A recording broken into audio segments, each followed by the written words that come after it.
Now, more than 1.5 million candidates scored below 200, while more than 420,000 scored above 200 in the official Unified Tertiary Matriculation Examination, that's the UTME results released by the Joint Admission Matriculation Board, JAMB, this Friday. According to the board, the results of 39,834 candidates were withheld due to the suspected examination malpractice.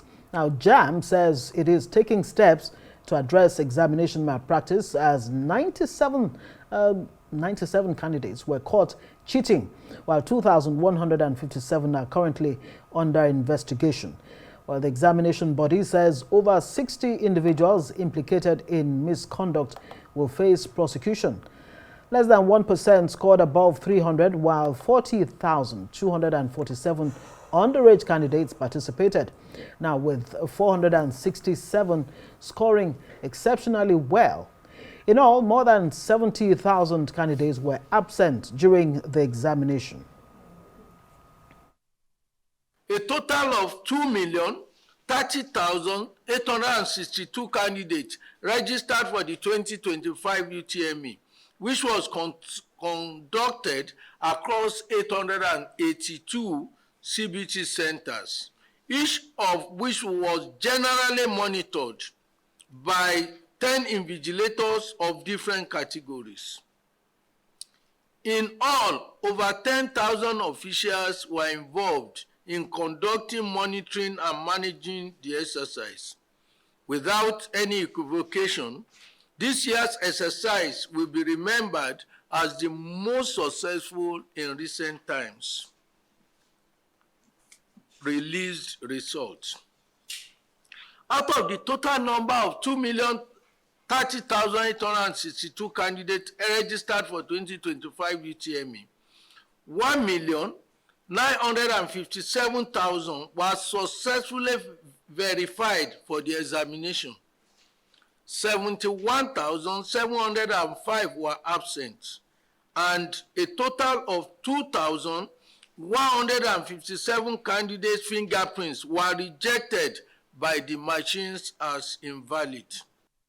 Well, Nigeria's education standard has been on a steady decline, according to educationists, while the incidence of examination malpractices is another monster that has crept into the sector. Now, let's have this conversation with Chinwe Nora Obaji, who was Nigeria's first female Minister of Education. She also introduced post-UTME program into the educational system. Thank you so much for joining us, ma'am, on Newsnight tonight. I mean, it's interesting to hear from JAMB Zoloide there that this is the best JAMB in a long time, or in history, did he say? And I'm wondering, based on you know the figures that have been coming, it's, I mean, I really cannot place it side by side. But what we're hearing, I mean, 1.5 million students actually scored below 200. How dismal is that? When you now add 70,000 absent from the exams, of course, there was that issue about resumption time, you know, call time at 6:30 a.m. to write the exams. So many issues. But is this a reflection of Nigeria's deteriorating education sector? Yeah. Good evening. Good evening. Yeah. Thank you for having me. I must say that he is right in saying that the exams this year is the best so far since the inception of JAMB. We'll go back a little bit. I became the Minister of Education in 2005. And what were we having in JAMB then? It was paper and pencil. Right. We had multiple registrations. We had miracle centers.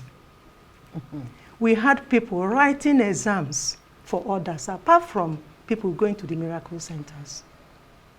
That was in 2005. And with the result in JAMB, there was no correlation between JAMB score and actual performance in class in their first year. That led to our introducing the post-UTME screening test in 2005. Because before coming up as Minister of Education, I had taught for 25 years in a tertiary institution. Wow. And then I found out that there was no correlation whatsoever between JAMB score and actual performance in class in their first year. A lot of things were happening, from the miracle centers to multiple registration to even people buying marks.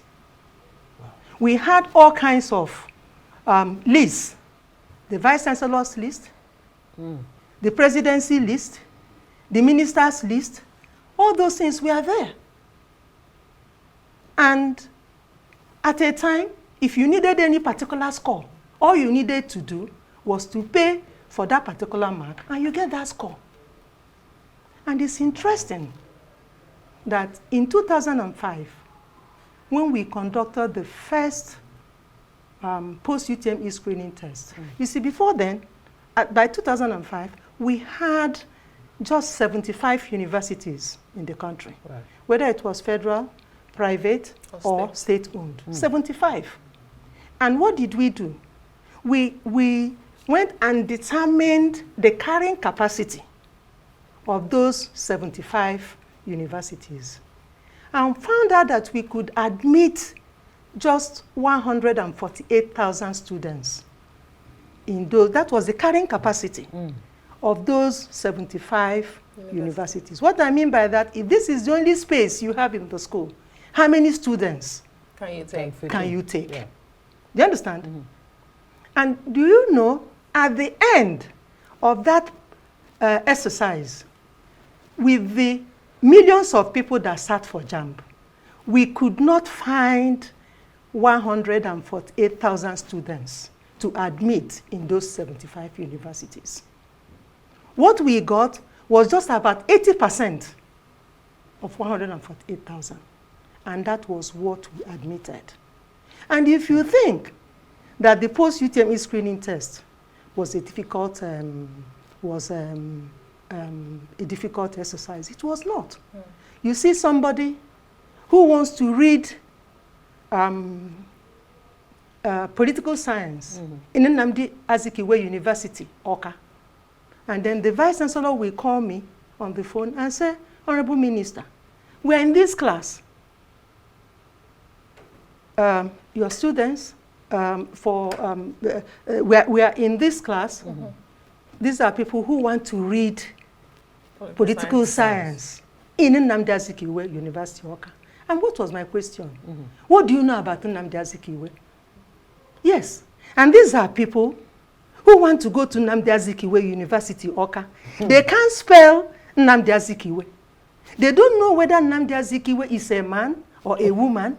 And they don't know whether Nnamdi Azikiwe is dead or is living. Wow. The same thing with Abafemi Awolowo University. The same thing with Ahmadu Bello University. And then you want to read, you want to study law in one of the universities. And the question is this: what are the qualities of a good lawyer? And what results were we getting?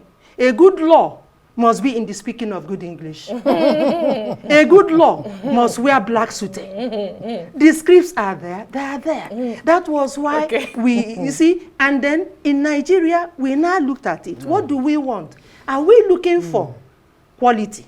Or are we looking for quantity? Good question, great question. I remember going through an interview you granted for a podcast, and you said, you know, you did not understand why students who had just written JAMB exams couldn't ask basic intelligent questions in their first year in school. So I saw that, an interview you granted so many years ago. But when you now have over 78% in 1.5 million young Nigerians scoring below 200, you wonder if times have really changed, Honorable Minister. Why is it that we have so large number of Nigerian students unable to meet the pass mark? What do you think is responsible for that? Is it that JAMB has gotten tougher, or they are just not reading? What exactly is going on, or from other issues? JAMB is blocking all avenues of cheating. That's exactly what is happening. The result you're seeing is a true reflection of whom we are. Huh? Okay? It was in 2013 they started the dual mode of examination, computer-based and then still paper and pencil. Yeah. By 2015, the JAMB phased out paper and pencil, and it was now computer-based. What was happening then? How were they identifying these people? They were identifying them with their biometrics and with their passports. I visit most of the JAMB centers during every exam, and I tell you what we see. You still see people coming to write exams for others. Do you understand? All that number that we are seeing. Even in 2025? No, I'm coming. Okay. I'm coming. Okay. Let's look at how we evolved to where we are in 2025. Yeah. Between 2015 and then 2019, to verify the students was difficult because we were just using JAMB. What was the method that JAMB was using to identify them? Facial and then their biometrics. Then in 2019, they now introduced the national identity numbers. NIN. So, and you will not believe it, that year, of the number of people that registered for JAMB, more than 500,000 did not show up. Whoa. Because with their name, you will be able to catch them. Are you understanding me? What has happened is that JAMB keeps plucking all the avenues of cheating. And that is why we are getting the kind of results we are getting today. There is no, it's very difficult to cheat now. You see, with computer-based tests, you see, like for example, everything has got, is when you talk about computer-based tests, including registration, is online. You understand? Yeah. But you see people, they come, they say, oh, we registered to write exam in Anambra, they took us to Lagos. Or we registered to write exam in Sokoto, and they took us to this state. No. JAMB does not process those registration forms. It is the computer that does it. And then you choose the state where you want to write the exam, and you choose your town. So if people, when they are filling these forms, do not even know how to fill the form properly, where they want to, write their exams, they turn around, they are blaming JAMB. But they don't even know how to fill the form in the first instance. You see, and the exams were finished last week. Today, the results are out. So who marked the results? It's the computer. So it is not JAMB. It is the computer that has marked these results. And then what we are seeing is what the computer is sending us to us. And you don't see it as an issue that we have over 1 million Nigerian students that have paid for forms, sat for exams, failing to meet the cutoff mark of 200. Okay, we get back to that. You see, rather than continue blaming JAMB, let us go back to the basics. No, I don't think anybody's blaming JAMB. Want to understand what's going on. What is going on? Yes, what's going on? Yes. The parents, the students, the teachers in the primary and in the secondary schools are all responsible for what we're having in the country today. Even in the universities, okay, we've come with the statistics of over 1.5 million people that scored below 200. Yes. That means they did not get up to 50% of the marks. Exactly. You see, and I hope you know, JAMB, I hope you have listened to JAMB properly. They did not tell you that those people did not, whether they failed or they passed. Because they are not talking about failing or passing. They didn't make 50%. They just said cut-off mark. They didn't make that 50%. They did not talk about failing or passing. Fine. Yeah. Because at the end of the day, you are still going to find these people in the universities. And so I'm who wondering is taking them in the universities? What would be the implications of that? Now, based on what you've said Yes. and listening to the JAMB, Yes. boss there, Oloyede, there's a lot of improvement as far as JAMB is concerned. Yes, of course. But what about holistically, the education sector, the primary, secondary, tertiary institutions, like you've said? Apparently, it looks like there's need for a lot of reforms. What kind of reforms are we talking about in specific terms to we build have to start from the foundation? We have to start from the foundation. Okay, when you look at the UBE law, Universal Basic Education Law of 2004, I hope you know that 2% of our consolidated revenue goes to what? Basic education. 2% of our consolidated revenue goes into basic education. That is the law. Nigerian law, 2004, the UBE law. Out of these 2% that has been dedicated to basic education, when I'm talking about basic education from primary 1 to JSS 3, 2% of all the money we make goes there. And they go directly to the states. 98% of these funds goes to the states. Only 2% is retained at the federal level. And I hope you know that education is on the concurrent list. Education is not on the exclusive list. It's on the concurrent list. So what are the state governors, what are they doing with this money that goes to the states? Who is asking them questions? And then you see, as of this 98%, a certain amount of money is supposed to go. It's supposed to, about 5% of it goes to 1 meal a day while in school. Go and check that law. 1 meal a day while in school. Are they eating that 1 meal a day while in school? A certain percentage goes to what? Books. A certain percentage goes to uniform. A certain percentage goes to training of the teachers. How many states are training their teachers at that basic education level? They are collecting this money. What is happening? So how do you hold them responsible? How do you get them to ensure that they actually use the funds that are meant, for They are governors of the states. And what are the states doing about it? No, what are the states doing about it? They are the governors. They are governing states. How many, and then who made this law? Our senators and our house members who have come from the states. There's enough blame to go around. I mean, no. From And I finished too. Then okay, at the end of the day, you've seen this result. They're all going to find themselves in the universities. And that's my question, because we have to go. They say we have to go. What next for them? Are universities going to now lower their own cutoff mark? And what are the implications when these people find themselves in You'll be so shocked and surprised what is happening in our universities today. And that should be where Nigerians should be more concerned. Nigeria, most of our universities have gone back to what they used to do before, endless admission processes. They're having endless admission processes. I know of many universities that started admission in October last year. They continued admitting up till April. And then you see, they continue admitting. They continue admitting. Is it the private students, universities or the public?